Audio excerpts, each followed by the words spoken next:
Good afternoon friends, मैं Lokesh Sethia, founder partner SR wealth elite and share market Gurukul. आप सबको मेरे इस चैनल पे स्वागत करता हूं। दोस्तों, चार्ट ऑफ द वीक इस सेगमेंट में हम बात करते हैं ऐसा एक या दो स्टॉक जो आने वाले कुछ सप्ताह में बहुत अच्छा प्रदर्शन कर सकते हैं, क्योंकि चार्ट में कोई ब्रेकआउट आया होगा या कोई स्टोरीज बनी होंगी। उसको हम आइडेंटिफाई करते हैं और कोशिश करते हैं आप लोगों के साथ उसको साझा करें। तो मेरा अगर ये प्रयास जो है आपको अच्छा लग रहा है तो काइंडली सब्सक्राइब करना मत भूलिए हमारे इस चैनल को, और लाइक और कमेंट करना ना भूले। कमेंट सेक्शन में बताइए और कौन से स्टॉक आपको अच्छे लग रहे हैं जो भी आने वाले टाइम पे बहुत अच्छा कर सकते हैं, उनका भी कमेंट करके बताइए, सो दैट मैं आने वाले टाइम पे उनका भी ऊपर वीडियो बना सकता हूँ। करेक्ट। एंड आपका ये सब्सक्रिप्शन, चलिए चलिए शुरू करते हैं आज का सेशन और समझते हैं कौन सा स्टॉक मैंने चूज किया और क्यों चूज किया। तो बैकग्राउंड में मैं आपको स्टोरी प्रेजेंट करता हूं। तो अगर आपने देखा होगा 2021 में और 20-21 में कोरोना का जो टाइम था, उस जगह पे नया कोई रियल एस्टेट प्रोजेक्ट जो है कोई डेवलप नहीं हो रहा था, कोई बात उसमें नहीं कर रहे थे। 23 के बाद से नए नए प्रोजेक्ट आने चालू हुआ इंडियन मार्केट में, स्पेशली गुड़गांव, मुंबई, बेंगलोर, पुणे, इन सब जगह पे आपको नए नए प्रोजेक्ट आते हुए दिखाए। करेक्ट। एंड 24 के बाद से इसका जो इंटेंसिटी है वो और बढ़ चुका है, मतलब ज्यादा से ज्यादा प्रोजेक्ट अब आ रहे हैं। अब प्रोजेक्ट तो आ रहे हैं, मगर तो रियल एस्टेट स्टॉक्स में भी हमने जबरदस्त आउट परफॉर्मेंस भी होते हुए दिखा। कई स्टॉक 2 गुना हुए, कोई स्टॉक 3-4 गुना भी हुए। मगर जो इसके साथ के एंसिलरी कंपनीज है, समथिंग लाइक सरिया, सीमेंट्स, देन अगर आप देखेंगे जो सैनिटरी वेयर्स है, जो टाइल्स बनाने वाली कंपनी है, वहां पर कोई बड़ा मूव नहीं देखने को मिला।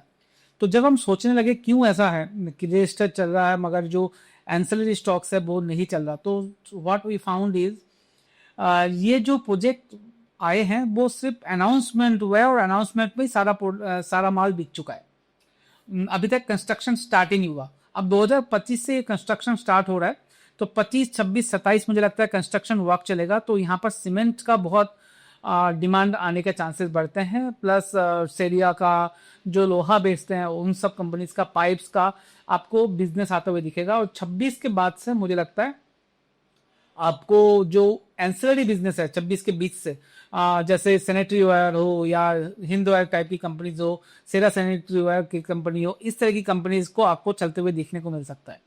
तो अभी जो फोकस होगा वो मुझे लगता है सीमेंट सेक्टर पे होगा। ये तो बॉर्डर रेंज और लंबे टाइम फ्रेम की मैं बात कर रहा था, बट शॉर्ट टर्म में भी मुझे लगता है सीमेंट स्टॉक काफी अच्छे लग रहे हैं। उसके लिए मैं अलग से सारे सीमेंट स्टॉक के चार्ट के को आइडेंटिफाई करके मंगल या बुधवार को आप लोगों के लिए लेके आऊंगा, जो सारे सीमेंट स्टॉक के बारे में बात करेंगे। बट आज स्टॉक ऑफ द वीक के हिसाब से एक स्टॉक की हम बात करेंगे जिसका नाम है द रामको सीमेंट। क्यों मुझे अच्छा लग रहा है, चलिए मैं देखता हूं, मैं चार्ट खोल के आपको दिखाता हूं क्यों मुझे रामको सीमेंट जो है बहुत प्यारा चार्ट पैटर्न लग रहा है, जहां पर एक आउट परफॉर्मेंस देखने को मिल सकता है। तो ये रामको सीमेंट का चार्ट है जो मैंने अभी खोला है आपको। तो आप देखोगे पहले जो सबसे पहला चीज जो है, मैंने वीकली चार्ट खोल के रखा है। वीकली चार्ट में अगर आप देखोगे एक ब्रेकआउट चार्ट पे आते हुए दिखेगा, राइट। ये एक पैटर्न बन रहा है, पैटर्न का ऊपर की तरफ का ब्रेकआउट आपको आते हुए दिखेगा। जो मूविंग एवरेज है, सारे मूविंग एवरेज के ऊपर ये स्टॉक चलना स्टार्ट किया है, चाहे वो 15 वीक हो, 50 वीक हो, 100 वीक हो या 200 वीक्स हो। तो वीकली चार्ट में एक कंसोलिडेशन ब्रेकआउट, पिछले कुछ दिनों से ये कंसोलिडेशन, ये जो लेवल था इस लेवल पे आगे रुक जाता था, यहाँ से चार्ट पे ब्रेकआउट आते हुए दिखा है।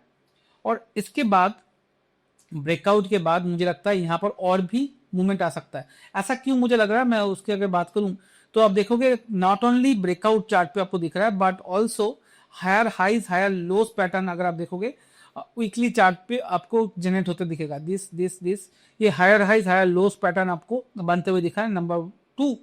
नंबर 3, अगर मंथली चार्ट में भी जाकर देखेंगे तो मंथली चार्ट में भी आपको सेम पैटर्न क्लियर कर दिख रहा है। लास्ट 5 महीने से आपको ये जो है मूव आपको देखने को मिलेगा अगर आप ध्यान से देखो। और मंथली चार्ट में आपको और क्लियरिटी से दिखेगा ये ब्रेकआउट में। अगर इसको मूविंग एवरेज को हटा दूं तो आपको और क्लियरिटी से ब्रेकआउट आपको मंथली चार्ट में और देखने को मिलेगा। मुझे एक सेकंड दीजिएगा। अब देखिए मंथली चार्ट में भी आपको क्लियर कट ब्रेकआउट आपको चार्ट पे देखने को मिल रहा है। दूसरा चीज़ अगर आप ध्यान से देखें, जब हम इसको RSI की बात करें, मैं रिलेटिव स्ट्रेंथ को बहुत देखता हूँ। यहाँ पर 60 के ऊपर ट्रेड करना स्टार्ट किया और पिछले हाई से ये ब्रेकआउट चार्ट पे दिया है, तो ये एक पॉजिटिव सिग्नल है मंथली चार्ट पे।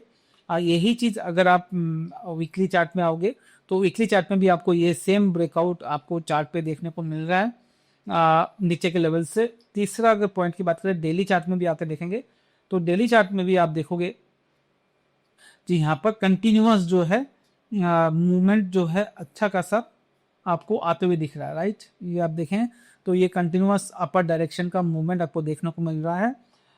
जो हम रैंकिंग सिस्टम यूज़ करते हैं, रैंकिंग सिस्टम में अगर बात करूं तो आप रैंकिंग में देखोगे हमारा जो रैंकिंग सिस्टम है ये 5 के रैंकिंग में डेली चार्ट पे, वीकली चार्ट पे भी अगर आप ध्यान से देखें तो 4 के एवरेज में 4 के स्पीड में चल रहा है। मंथली चार्ट में भी यहाँ पर आपको रैंकिंग अच्छा खासा दिखेगा, वो है 3 का।